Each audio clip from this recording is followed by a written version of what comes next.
El hongo Fusarium, conocido como FOC R4T, es un hongo que está causando devastación en los países en donde se encuentra.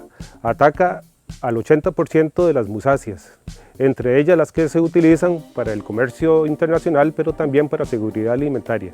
Cuando hablamos de musáceas estamos diciendo el banano tipo Cavendish, los plátanos, los guineos tipos Blugos, dátiles, Red Macabú, es decir, todos aquellos cultivares que tienen importancia en los países, en este caso de América Latina y el Caribe.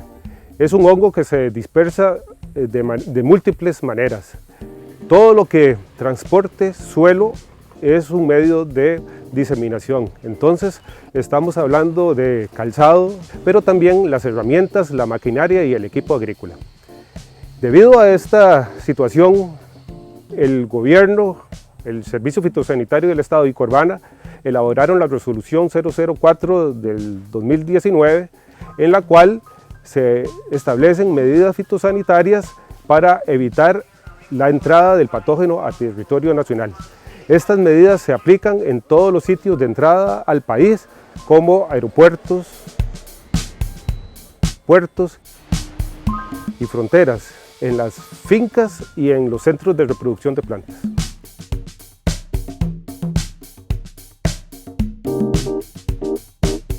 Se refieren a la protección de linderos a través de canales periféricos, cercas que pueden ser de postes de concreto o cercas vivas, para evitar que personas y animales ingresen a ella. Esto significa que las fincas tienen que tener una única entrada y salida.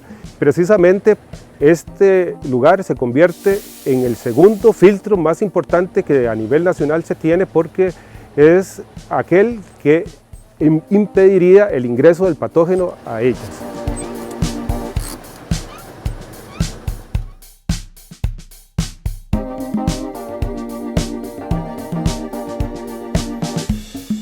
En la entrada principal a la finca se encuentran los puntos de desinfección, tanto de calzado como de vehículos.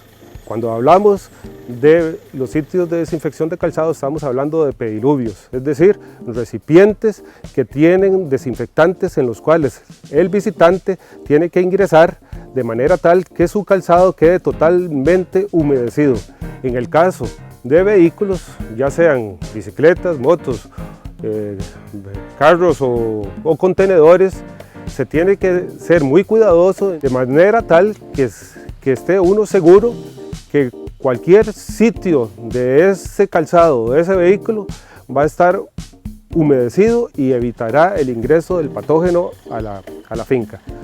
¿Qué productos se utilizan? Bueno, tenemos tres moléculas principalmente: los iodoforos, los amonios cuaternarios y el glutaraldehído en diferentes concentraciones que ya están debidamente probadas y que son eficaces para eliminar este patógeno.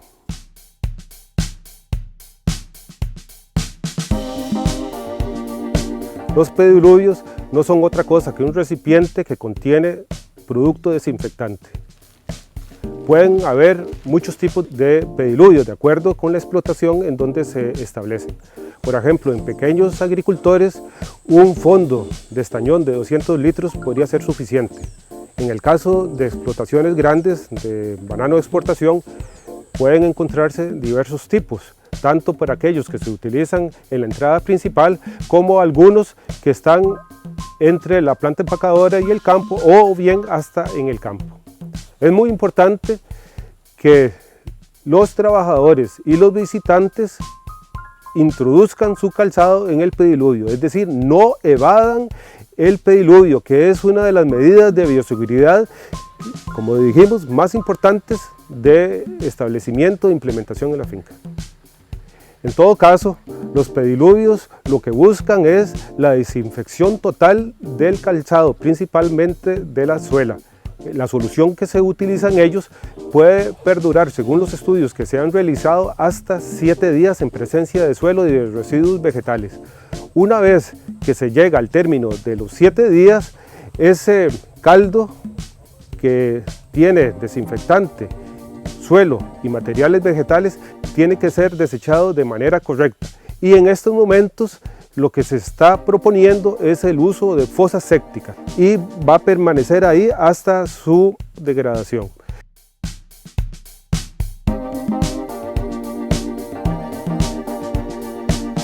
Otra de las medidas de bioseguridad es en cuanto al uso de herramientas.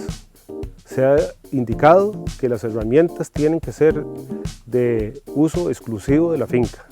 Esto significa que nadie debe ni de ingresar ni de sacar herramientas de la explotación porque podría ser un riesgo para la dispersión de este patógeno. Las herramientas deben de desinfectarse antes de llevarlas al campo para que cuando tienen que ser utilizadas en las diferentes labores culturales vayan limpias y desinfectadas y sin tener entonces un riesgo de diseminación de este patógeno. ¿Cómo se desinfectan las herramientas? Bueno, no solamente la hoja, sino el cabo y el puño. En otras palabras, la herramienta entera. Y no solamente la herramienta, sino todos los complementos. Estamos hablando de lima, de funda y otras herramientas que se llevan a la finca, al campo, como escaleras, chuzas.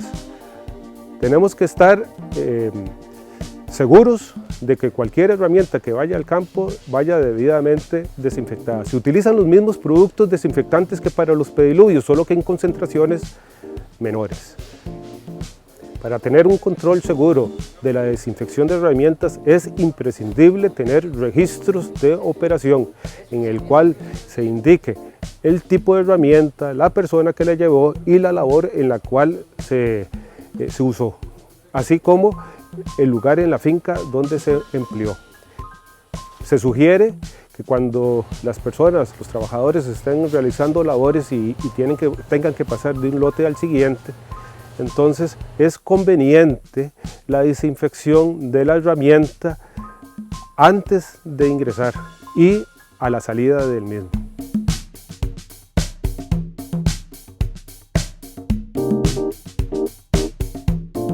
Hemos hecho nuestro el lema australiano de entre limpio, salga limpio. Eso significa que las personas que visiten las fincas deben ser responsables de ir a ellas utilizando calzado limpio y ropas limpias sin suelo. Pero la finca también debe de proveer botas de hule que están debidamente limpias y desinfectadas para el uso del visitante. No toda persona que llegue a la finca puede ingresar. Acuérdense que solamente los imprescindibles, es decir, aquellas personas que tienen un valor agregado y que la finca va a tener una ganancia de su visita.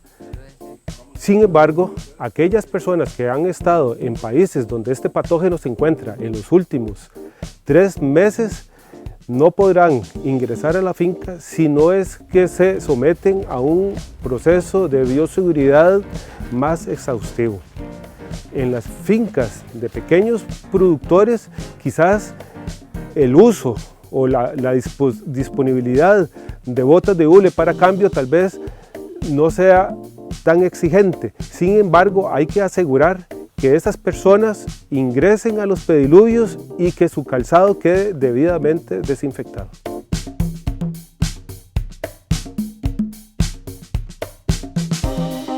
Tomen en cuenta que está prohibido sacar de la finca semilla, estamos hablando de semilla vegetativa, cormos, está prohibido sacar suelo y otros materiales vegetativos para que sean llevados a otras explotaciones.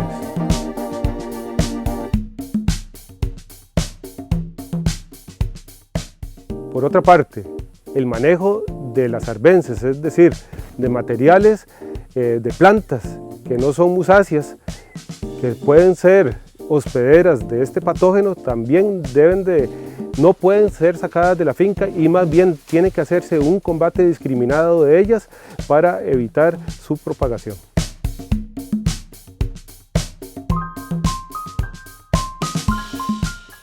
Como hemos visto, este patógeno puede dispersarse de múltiples maneras. Pero los animales domésticos, silvestres y hasta los insectos pueden jugar un papel muy importante en la dispersión. Por eso mismo, no se debe tener fruta madura porque podría ser atrayente de pájaros y otros animales que podrían entonces dispersar en sus cuerpos este patógeno. Pero también tenemos que tener mucho cuidado en el manejo agronómico de las plantaciones, porque la presencia de nemátodos y de picudo negro favorece el ataque del patógeno a las plantas de musáceas.